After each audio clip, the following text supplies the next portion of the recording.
All right, the Washington Commanders keep making moves. If you're new to the channel, we're Detroit Lions fans, but this channel fully dedicated to teams that just kind of get overlooked, teams kind of like the Lions, that just maybe haven't been good for a while, and now they are. And the Washington Commanders, a team that we've been following for quite a while, said, hey, these guys are going to be pretty good this year.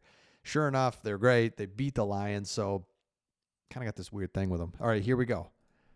Keep making moves. Just to go back to how did we get to where today was crazy? Tressway, punter, re-signed, perfect, easy. Bates, Zach Ertz, fine. Bobby Wagner, love all this just because it's 1 year deal. Can you give me one more year, right? That's all you're asking. Been in the system, know what to expect. And then here we go. Kinlaw. I don't even know if he's good. Let's just be honest. It looks sweet, though. Like, that's the bottom line with Kinlaw is he's former Niner and Jets lineman joining Washington on a 3-year deal worth $45 million, $30 million guaranteed.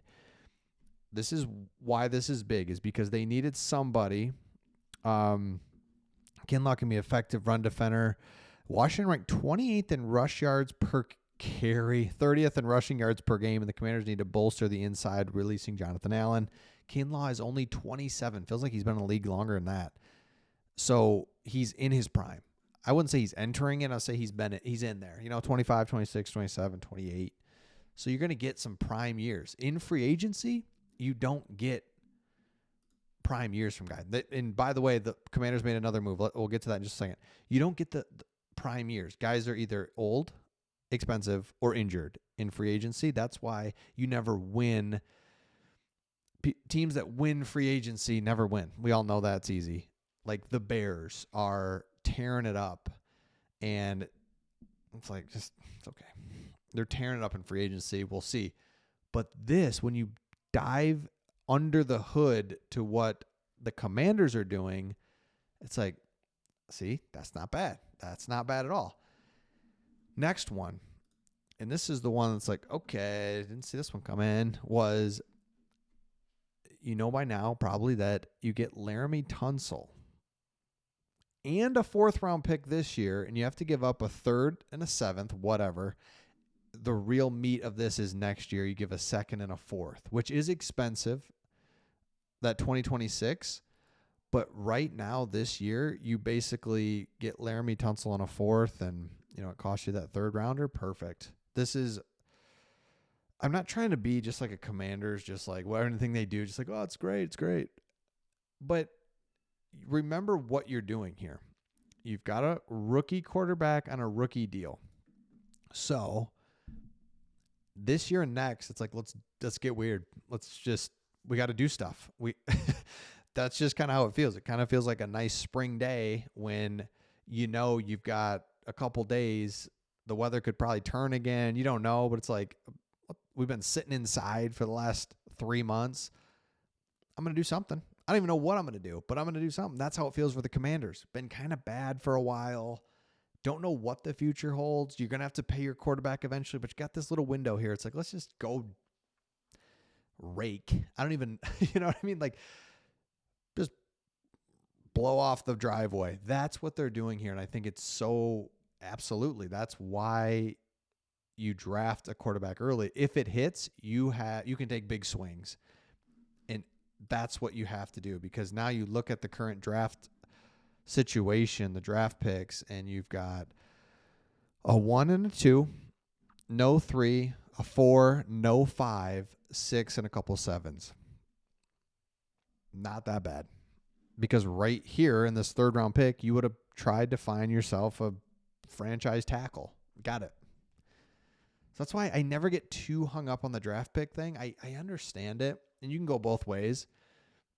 Look, that's a good trade for the Texans too. And, the Lions were part of a win-win trade where the Stafford, Jared Goff thing would do that trade a million times over. So would the Rams. Fine.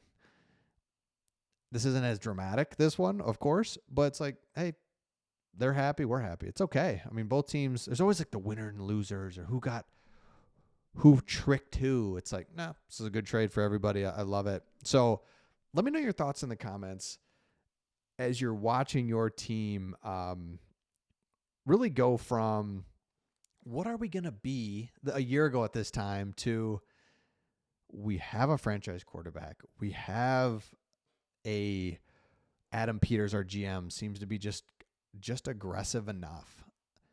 I think when I watch the other teams in free agency, everyone's got their strategy. It's great. Packers are never going to spend too much, although they are a little bit this year.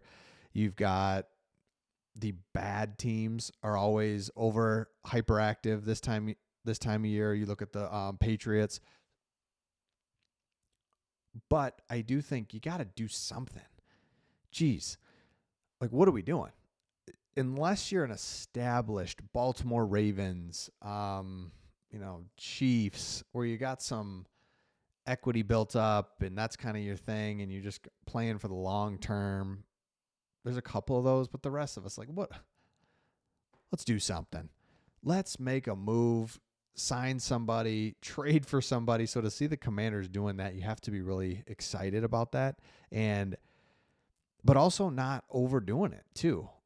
So it's a balance, right? And we all got our opinions on that, but I think we all would agree that if you're the big team that's doing a lot right now, day one of free agency, it just doesn't work. However, if you're not doing anything, it's like, come on, you got to do something. So be in that middle ground, making some moves, making our team better. There's 100% no question that the Commanders are better. You can't deny that. That's what you're looking for versus just not doing anything. So let me know your thoughts in the comments. Make sure you subscribe if you haven't. I got one more thing for you. As you look at who's left here, go back up here a little bit. Let me refresh this. I don't even know what's going on. But I kind of like it. Shows the top 100, their last team and their new team here. And you can kind of see there's a safety available, guard. But defensively, you want to get just better. Rasul Douglas. All right. Dre Greenlaw. Man, those Niners teams were crazy there 5 years ago. All these guys are just kind of getting older and heading out. Zeitler's still hanging out. Some defensive ends. I wouldn't hate that. Would not hate that. So there's still some things out there that could happen, but I also think, again, you don't want to get carried away right now. It's day one of tampering. So let it see where it settles in, I guess, would be what you do if you're a Commanders fan. So again, let me know your thoughts in the comments. Make sure you subscribe, and we'll see all of you on the next one.